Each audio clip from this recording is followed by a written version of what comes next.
I'm Dan Ackerman, and we are here taking a look at the Lenovo ThinkPad X220. Now, if you remember back to the X201, Lenovo's X series are kind of compact business laptops. If you're a business traveler on the go, you don't want to give up any of that corporate IT security stuff that ThinkPads are known for. Well, the X series is pretty much the high-end way to go. This new X220 is a little bit different. The original version had a 12-inch screen. This new version has a 12.5-inch screen. I think that's pretty much the first time we've seen that. What that lets you do is have a keyboard that's just a little bit wider.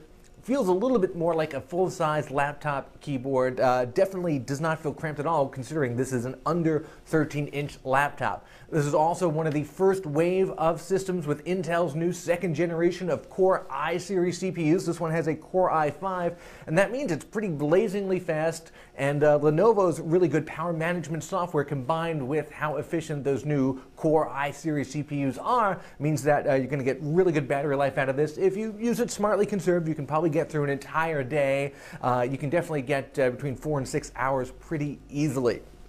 Now, one thing Lenovo's usually have in their ThinkPad line is not just a regular touchpad, but also this kind of iconic little red pointing stick that these systems have had ever since they were IBM ThinkPads many years ago.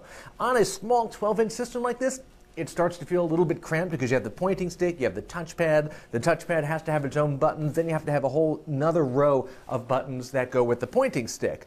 The way Lenovo solves it in this particular system is to make the touchpad bigger and integrate the left and right mouse buttons right onto the touchpad, almost like laptops with big click pads do. The problem in this case is that it doesn't really indicate where those click zones are. You know, left clicking you can pretty much tap anywhere, but right clicking is just right here, but not down here in the lip, but right over here. And if you miss that, you'll end up accidentally left clicking when you want to right click. We spend a lot of time doing that when trying to, let's say, open a page link in like a new tab or something like that. And unlike an Apple touchpad, you can't just like double tap and then get a right click. So they gave you the maximum amount of surface area on that touchpad, but that left-right mouse button thing kind of annoying, so it's a little bit of a wash.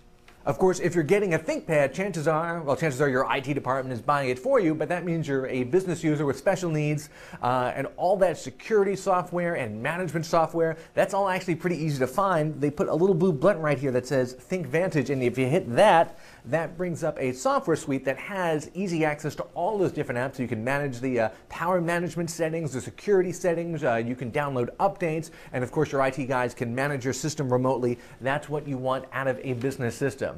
You're going to pay a pretty penny for this retail, definitely more than some of the other Intel Sandy Bridge laptops that we've seen so far, but if you're a serious business user who needs a compact system on the go, this is pretty much one of the only games in town. I'm Dan Ackerman, and that is the Lenovo ThinkPad X220.